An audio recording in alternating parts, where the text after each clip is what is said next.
Hi everyone, I'm going to do a tutorial for you on how to make masks. These masks are made out of 100% cotton fabric. The fabric's been pre-washed. I watched a tutorial yesterday that gave me a bit of information on what size to cut the fabrics themselves and the elastic. I'll link that video below.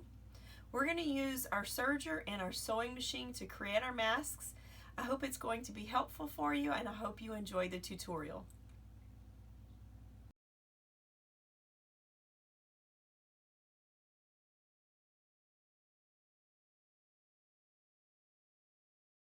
Here we have our two pieces of fabric and our two pieces of elastic. We're going to place our two pieces of fabric right sides together. And you'll notice that those two pieces of fabric have two long edges. So right now we're going to serge one of the long edges. We have our machine set up for a 4-thread overlock. And I'm going to adjust my stitch length to 2.0. That's going to give me a tighter stitch length. And I'm going to guide my fabric along the edge right there so it will skim the blade. It's going to give me a 1/4 of an inch seam allowance.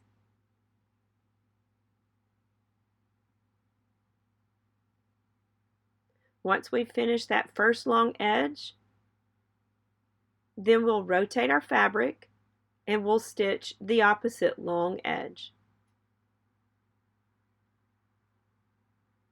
Once again, we're just going to go ahead and guide that fabric to where it's going to just skim the blade.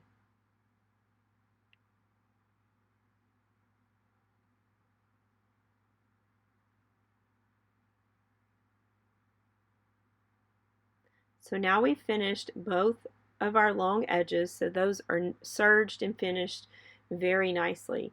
I have a couple of tails. I'm going to trim those tails. We won't need those tails. We don't have to hide them because we're going to seam a couple of seams over those eventually, so they're nice and secure. After that, I just gave it a press. Now we're going to flip it right sides out. And then we're going to press it again. So the seams that we've just serged, that's going to be the top and the bottom of our mask. So I'm just trying to give the seams right where they end, right where the seam line is, a good press along each edge and in the center a little bit. Once we do that, I'm going to take it to my sewing machine and I'm going to do a top stitch right along each one of those long edges that we just serged.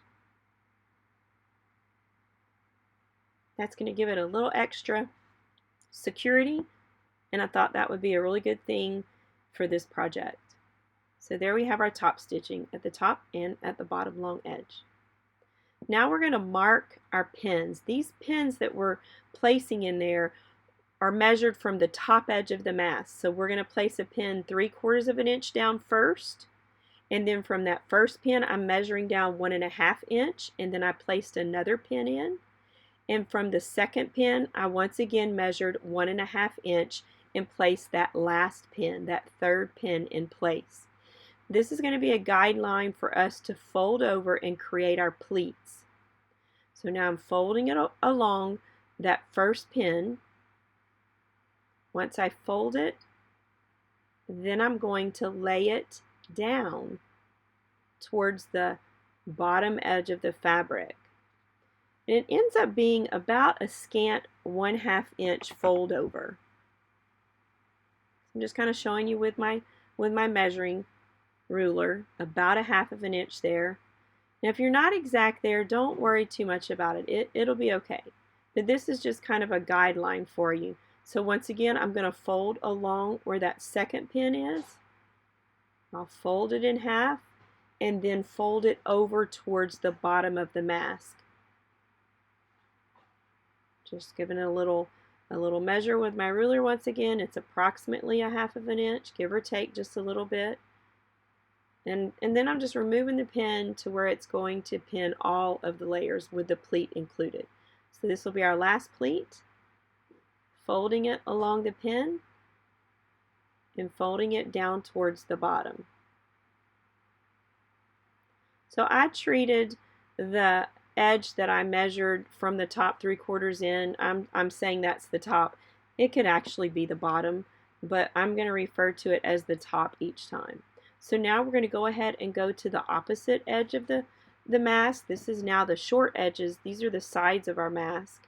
And we need to do the same thing. We need to measure down 3/4 of an inch from that top edge and place a pin. And then once again, 1.5 inch from that pin. And then another 1.5 inch from that second pin. Now one thing I wanted to make sure I did was fold the pleat down in the same direction as I had on the opposite side of the mask. And I just kind of was comparing those first two pleats to see if I was kind of close to that measurement, and I was. If you're not, just adjust it a little bit. I just tried to be kind of consistent. So now we have both sides pin pleated, and we'll be able to take it to our sewing machine and top stitch those pleats in place.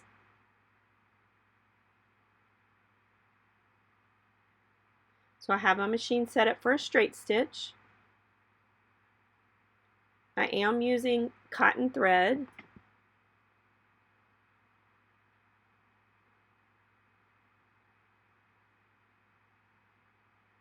And I'm just top stitching just, about 1/8 of an inch in from the edge, just enough to make sure I'm a little bit in on the fabric, but I'm catching all 3 of those pleats. Now we'll just rotate it over around to the other short edge and also top stitch those pleats in place.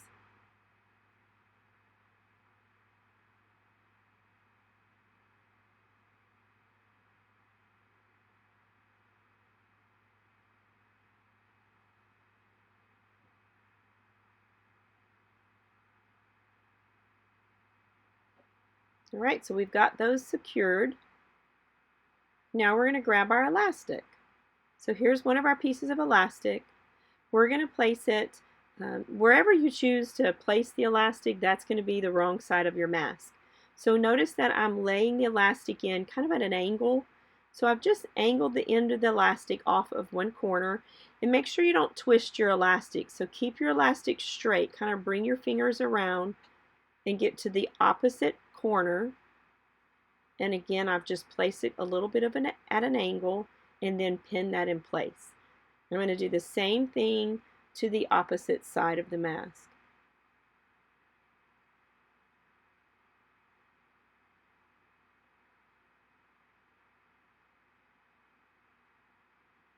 Make sure I don't twist it. And then pin the other one right on the opposite corner.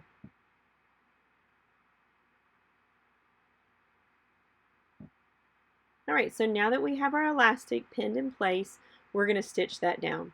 Now I chose to just go ahead and sew all the way down the edge. Again, if you want to just tack it in place where the elastic is, you can sure do that.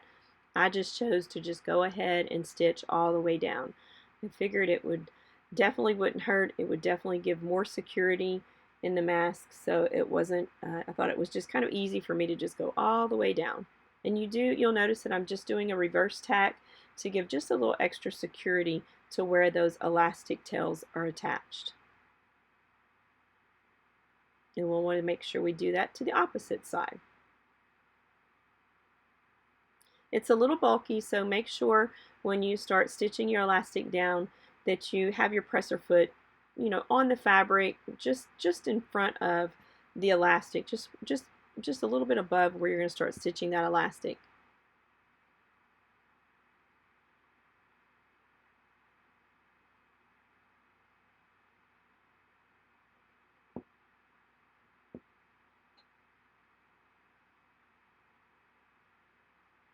Okay, so now we have both of our elastics attached.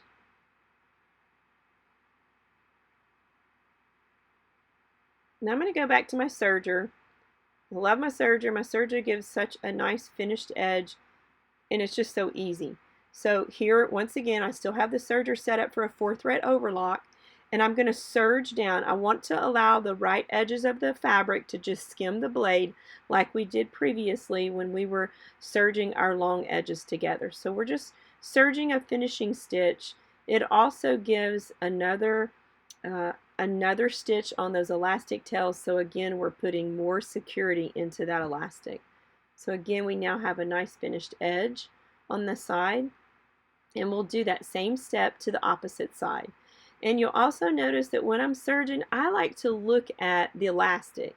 If you're looking at the elastic, it's going to be much easier for you to make sure that everything stays in place accurately. Alrighty, now we have our finishing stitch right along those side edges. We're going to take it back to our sewing machine and top stitch once again. So on the edge, you'll notice I'm just going to bring it over. I'm just going to bring that serge stitch over. If you want to go to your iron and give it a press, you can definitely do that. But I'm just flipping it over towards the wrong side. And again, I'm going to reverse tack over the tails. It's going to give it even more security in attaching our elastic. I think that's an area to where you definitely need some extra reinforcement, because people are going to be putting it up over their ears and giving it a tug. So it's going to get a bit of wear and tear on the elastic. Here I'm just trimming my little tails, had a few threads that needed to be cleaned up.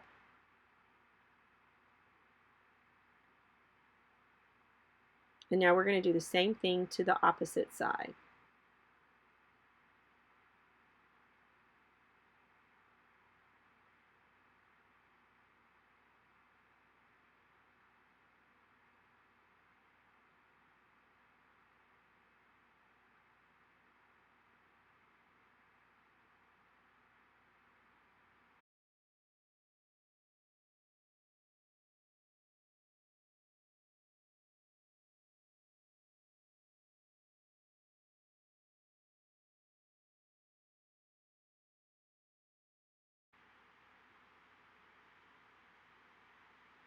Okay, we're almost finished. We just have a few stray tails of thread to clip.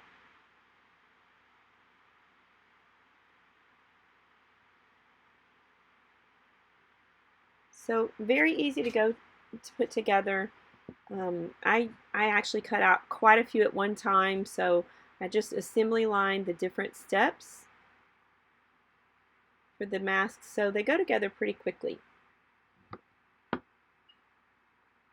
Here I have my mask. I'm going to go ahead and slip it over one of my ears and over the other ear, and then I'm going to adjust it from top to bottom. It's got plenty of fabric to extend underneath the chin. And definitely go check out the video that I noted below the link and watch their tutorial. And they have they have an email address and information to email you different sizes, and also maybe a possibility to where you can help out and send some if you decide to make quite a few of those.